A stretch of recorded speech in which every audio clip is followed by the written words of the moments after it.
বিসমিল্লাহির রহমানির রহিম। অষ্টম শ্রেণী প্রিয় শিক্ষার্থী বন্ধুরা, আজকের আলোচ্য বিষয় হচ্ছে ম্যাজিক বর্গ।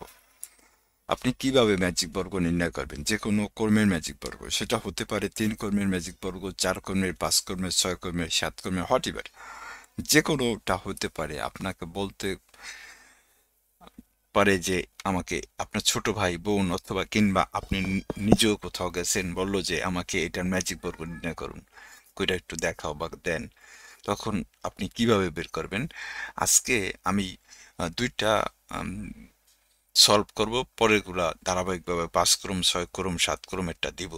তো চলুন, এখানে আমরা 3 ক্রম ম্যাজিক বর্গগুলা নির্ণয় করার জন্য আমি দেখেন আমার প্রয়োজনীয় জিনিসগুলো আমি এখানে লেখা নিচ্ছি আগে থেকেই।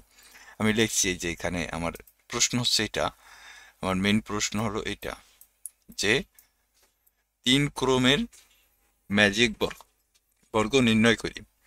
এখন আপনি যে কোনো কর্মের ম্যাজিক বর্গ নির্ণয় করার জন্য আপনাকে এই সূত্রটা লিখতে হবে। এই যে দেখেন, n into N square plus 1 divided 2। এই n বলতে আসলে কি বুঝাইছে? এখানে আপনি যদি 3 কর্মের ম্যাজিক বর্গ নির্ণয় করেন তাহলে n এর মান 3 হবে। আপনি যদি 4 কর্মের ম্যাজিক বর্গ নির্ণয় করেন তাহলে n এর মান 4 হবে। আপনি যদি 5 কর্মের ম্যাজিক বর্গ নির্ণয় করেন তাহলে n এর মান 5 হবে। অর্থাৎ আপনি যত কর্মের ম্যাজিক বর্গ নির্ণয় করবেন তত হবে কি n এর মান। তা আমি যেহেতু এটা 3 কর্মের জন্য আঁকছি, তাহলে 3 কর্মের ম্যাজিক বর্গ নির্ণয় করুন। তা এই যে দেখেন n এর মান 3, এই n এর মান 3 আর এই স্কোয়ারের স্কোয়ার প্লাস কত 1। তা আমরা জানি যে কোন সংখ্যার উপরে স্কোয়ার দিলে সেটা দুইটা হয়ে যায়। তা 3 এর উপরে স্কোয়ার দেওয়া মানে কত 9, 9 এর সাথে 1 যোগ করলে কত হবে 10 হবে। তা এখন আপনি যদি 2 দিয়া 10 এর কাটেন, তা 2 10 এর ভিতর 5 বাজায়, তা 3 দিয়া 5 এর গুণ দিলে 15 হয়। অর্থাৎ 3 কর্মের ম্যাজিক বর্গের যোগফল 15। এটা হলো আপনি যত কর্মের ম্যাজিক বর্গ নির্ণয় করবেন তত কর্মের ম্যাজিক বর্গের যোগফল কত হবে এটা বের করলেন আপনি। এখন আমার প্রশ্ন হলো ম্যাজিক বর্গ কাকে বলে আসলে? আমরা তো ম্যাজিক বর্গ নির্ণয়ের ফর্মুলাটা জানলাম যে এইভাবে যোগফল নির্ণয় করতে হয়, কিন্তু ম্যাজিক বর্গটা আসলে কি? ম্যাজিক বর্গ হচ্ছে কতগুলো সংখ্যা যেখানে কলাম, সারি, সারি, কলাম এবং এই কর্ণ বরাবর যার যোগফল সমান। যেমন এটা দেখেন, এইটা হচ্ছে একটা সারি আর এইটা হচ্ছে একটা কলাম, এবং এগুলো হচ্ছে কি কোনাকুনি। তাহলে কি বললাম যে কলম বরাবর, সারি বরাবর এবং কর্ণ বরাবর যোগফলগুলো যদি সমান হয় তাহলে সেটাকে আমরা ম্যাজিক বর্গ বলুন। তাহলে ম্যাজিক বর্গ কাকে বলে কেউ যদি জিজ্ঞাসা, তাহলে আপনি কি বলবেন? যে কতগুলো সংখ্যার যোগফল যখন কলম বরাবর, রো বরাবর এবং কর্ণ বরাবর পরস্পর সমান হবে তখন ওই সংখ্যাগুলোর যোগফলকে ম্যাজিক বর্গ বলে। তাহলে আপনি যখন 3 কর্মের ম্যাজিক বর্গ নির্ণয় করবেন তখন এই কলম বরাবর যোগফল 15 হবে, রো বরাবর যোগফল মানে সারি বরাবর যোগফল 15 হবে এবং কোনাকুনিও যোগফল 15 হবে। তা চলুন আমরা এটা কিভাবে করুন দেখি। এটা বিজোড় 3 কর্মের ম্যাজিক বর্গ। এখানে খেয়াল করবেন, আমরা যে কর্মে নিয়ে ম্যাজিক বর্গ নির্ণয় করি সেখানে দুইটা বিষয় নিশ্চিত করতে হবে, সংখ্যাটি কি জোড় না বিজোড়। জোড়ের জন্য একটা ফর্মুলা, বিজোড়ের জন্য একটা ফর্মুলা। তাহলে জোড়ের জন্য বিজোড়, যেহেতু 3 একটা বিজোড় সংখ্যা, তাহলে বিজোড়ের ফর্মুলাটা কেমন হবে দেখেন। এখানে দুই পাশে সমান সংখ্যক গড় কলাম বাকি রেখে, অর্থাৎ দুই পাশে দেখেন এখানে 3টা কলাম আছে, তাহলে আপনি যদি দুই পাশে সমান সংখ্যক কলাম বাদ দেন তাহলে এইখানে এই কলামের গড়ে কত হবে 1 হবে। একটু কালো কালি দিয়ে লিখি, নাহলে বুঝতে কষ্ট হবে। তাহলে এই যে দেখেন এই কলামের ঘরে কত হবে 1 হবে। বিজোড়, যে কোনো বিজোড় সংখ্যার ম্যাজিক বর্গ নির্ণয় করার জন্য আমরা যে মেথডটা এখন ইউজ করুম সেটাকে বলা হয়েছে লাঙ্গল পদ্ধতি। এটাকে লাঙ্গল পদ্ধতি বলা হয়। তাহলে এই যে আপনি দেখেন এই ঘরে 1 রাখলেন, এরপরে আপনাকে এই কোনাকুনি যেতে হবে, এই কোনাকুনি যাবেন, দেখেন তো এইখানে কি কোনো ঘর আছে? ঘর নাই। তাহলে এখন 2 কোথায় রাখবেন? তাহলে 2 করতে হবে কি, যদি এখানে কোনো ঘর না থাকে, এই কোনাকুনি যদি কোনো ঘর না থাকে তাহলে 2 হবে সবার নিচে। এরপর আপনি দেখেন এই কোনাকুনি গেলেন, এখানে তো 3 হওয়ার কথা, এখানে কি কোনো ঘর আছে? ঘর নাই। তাহলে এই 3 কোথায় যাবে দেখেন, এই যে এখানে যাবে। 3। এখন এই কোনাকুনি এখানে 4 হওয়ার কথা, কিন্তু আপনার দেখেন 4 কিন্তু অলরেডি আপনি এই ঘরে যে 4 লিখবেন এই ঘরে কিন্তু আপনি 1 লেখা ফেলেছেন। তাহলে 4 লেখার জন্য এই ঘরে তো আর লিখতে পারবেন না। তাহলে কি আপনি এই ঘরে লিখবেন না? 3 এর পরে 4, তাহলে এই যে এখানে 3 যে এখানে আছে এই ঘরে এসে আপনি 4 লিখবেন। 5 লিখবেন এই ঘরে, এই যে এই কোনাকুনি যাবে 5 5।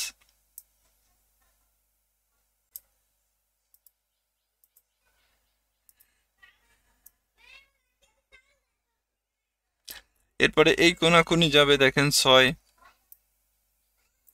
এখন তো এই কোনাকুনি হওয়ার কথা, এখানে কি কোনো ঘর আছে? নাই। তাহলে 7 হবে হচ্ছে এই যে এই জায়গায় দেখেন 6 এর নিচে। এরপর এই কোনাকুনি আসেন, এখানে ঘর নাই, তাহলে 7 কোথায়? 7 এর পরে কত? এই যে এই ঘরে 8 আইব।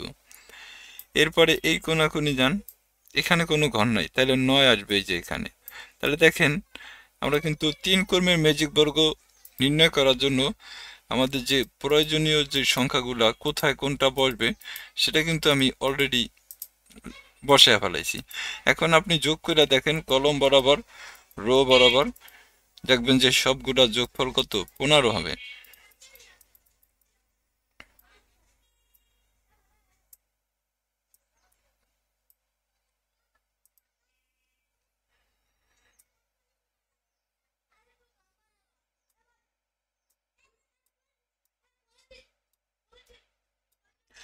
তা দেখেন এখন যদি একটা বিষয় দেখেন, 8 আর 3 11 আর 4 15, তার মানে এদিকে যোগ করলে 15 হয়।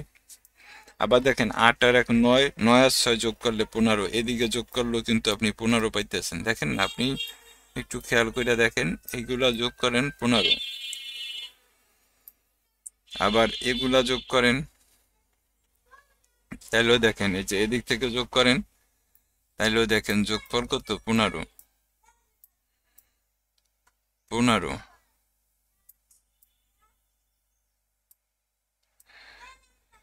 এরপরে আপনি এই কোনাকুনি যোগ করেন, দেখেন 4 আর 5 9, 9 আর 6 কত? 15। তাহলে বন্ধুরা আমি কি বলছিলাম, যে ম্যাজিক বর্গ হচ্ছে একটা কতগুলো সংখ্যা যা কলম বরাবর, রো বরাবর যোগফলগুলা কি হয়? পরস্পর সমান হয়।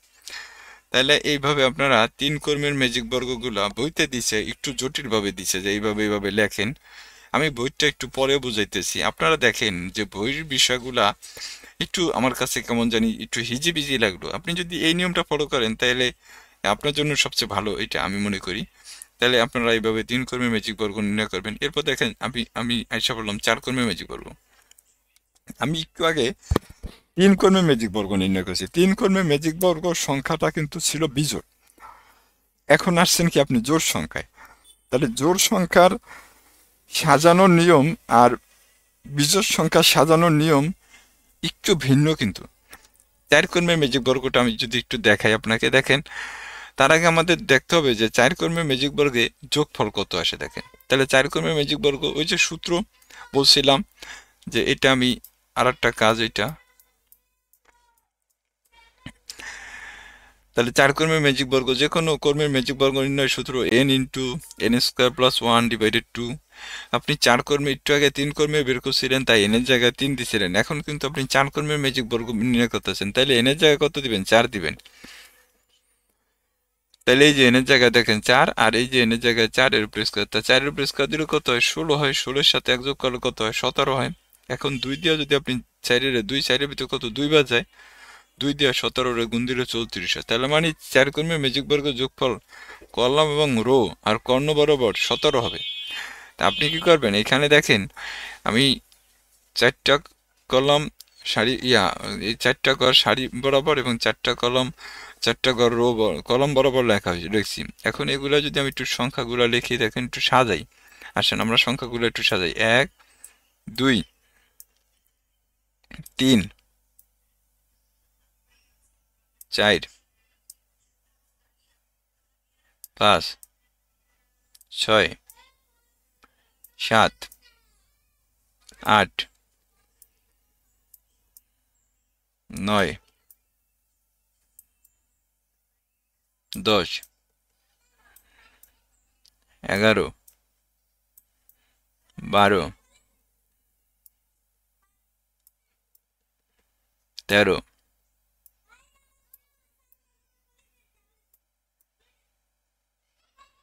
14,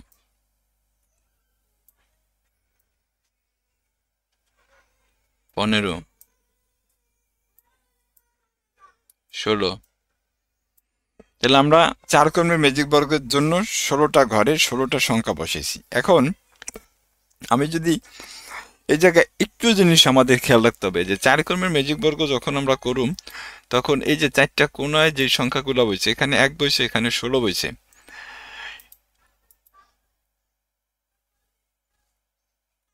এরপরে এখানে 4 বইছে, এখানে 13 বইছে। আপনি কি করবেন? এই সংখ্যাগুলা খালি রাখবেন, এখানে কিছু লিখবেন না। এখন ঘুরায় লাগতে হবে, এখানে 16 বইছিল, তাহলে এই 16 যাইব যা এই ঘরে, একটু ঘুরায় লিখবেন। এখানে 4 বইছিল আর এখানে 13 বইছিল, এখানে 1 নিয়ে আসেন, 16 যাইব যা 1-এর জায়গায় আর 1 যাইব যা 16 জায়গায়। এইখানে 13 যাইব যা 4-এর জায়গায় আর 4 যাইব যা 13-র জায়গায়। এরপরে এই ঘরটা আবার দেখেন, মাঝে 4টা ঘর, 6, 7, 10, 11। এইখানে একটু পরিবর্তন করতে হবে। সে পরিবর্তনটা হইলো এই 7-এর জায়গায় 10 আসবে। দেখেন এইখানে আনবেন আপনি 10 আর এইখানে নেবেন 7। এখানে আবার 6-এর জায়গায় 11 নেবেন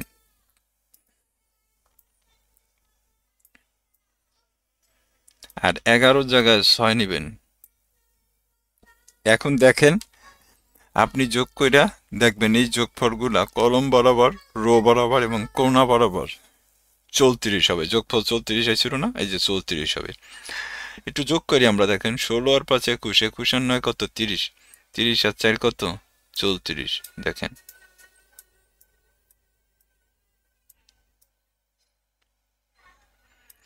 এরপর দেখেন 16 আর 2 18, 18 আর 3 কত, 21, 21 আর 13 দেখেন না, 34।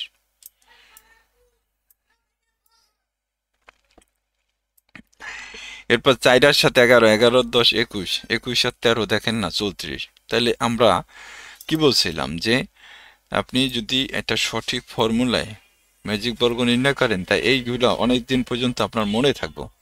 আর না হলে দেখা গেছে আপনি আজকে একটা ভিডিও দেখে কইরা নিলেন, আবার কালকে আরেকজনটা দেখলেন, এতে দেখা গেছে আপনার কোনো একটা সময় দেখা গেছে আপনি না দেখা পারতেছেন না। তাই এইভাবে যদি আপনি ফলো করে আসলে একটু বুঝা বুঝা অঙ্কগুলো করেন, তাহলে ম্যাজিক বর্গ নির্ণয় করা খুবই সহজ।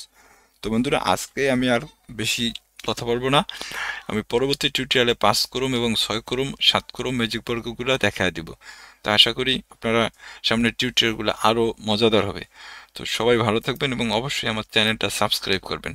এবং আরেকটা বিষয় যেটা বলছিলাম যে আমি যদি আপনাদের বইয়ের বিষয়টা একটু কনসেপ্টটা ক্লিয়ার করি, বইতে যেমন দেখেন, বইতে ম্যাজিক বর্গ মেবি,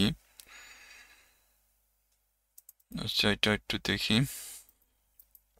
দেখেন ম্যাজিক বর্গ কত কিছু লেখছে এখানে। দেখেন এখানে 3 কর্মে ম্যাজিক বর্গ নির্ণয় করতে যায় কি লেখছে দেখেন, একটি বর্গক্ষেত্রকে দৈর্ঘ্য প্রস্থ বরাবর 3 ভাগে ভাগ করে 9টি ছোট বর্গক্ষেত্র করা হলো। দেখেন এই যে একটা বর্গক্ষেত্রকে দৈর্ঘ্য বরাবর এবং প্রস্থ বরাবর ভাগ করে এটার 9টা ভাগ করছে। এরপরে 1 থেকে 9 পর্যন্ত কর্মীর স্বাভাবিক সংখ্যাগুলা এই যে এখানে সাজাইছে, এমনভাবে সাজাইতে হবে যেখানে পাশাপাশি উপরে নিচে কোনাকুনি যোগ করলে যোগফল একই হয়। যোগফল কত হবে, 15। এখন এখানে কিন্তু কনসেপ্টটা ক্লিয়ার করেন যে আসলে 15 কিভাবে হইল। আমি কিন্তু দেখেন আপনাদেরকে এটা দেখাই দিচ্ছি যে 15 কিভাবে হইল, এই যে এটা কিন্তু তারা বলে নাই। তাহলে এই বিষয়গুলো বইতে কিন্তু দেখেন গোপন রাখছে বা এই বিষয়গুলো আসে নাই। এরপর আবার কি বলছে দেখেন, ছোট বর্গক্ষেত্রের সংখ্যা 5 বসিয়ে কর্ণ বরাবর বর্গক্ষেত্র জোড় সংখ্যাগুলো লিখতে হবে। এইখানে এত এগুলা পড়ে আসলে কিছু বোঝার যাচ্ছে না। তাই এই কারণে আপনারা আমার নিয়মটা ফলো করবেন। যে কোনো বিজোড় সংখ্যার ম্যাজিক বর্গ নির্ণয় করতে গেলে আপনি খুব সহজে করতে পারবেন। 4 ক্রমের ম্যাজিক বর্গ ঠিক সেম এইভাবে আসলে অনেক হিজিবিজি এখানে করছে। তো আমি আসলে বইটা এই কারণে আপনাদেরকে দেখাইতে চাই নাই, যে বইগুলা দেখাইতে গেলে দেখা গেছে অনেকটা আপনার সময় নষ্ট হবে। আপনারা তার চাইতে এগুলো আসলে করবেন। আমরা ঠিক আছে, তো আপনারা সবাই ভালো থাকেন। আল্লাহ হাফেজ। এবং অবশ্যই আমার চ্যানেলটা একটু সাবস্ক্রাইব করবেন।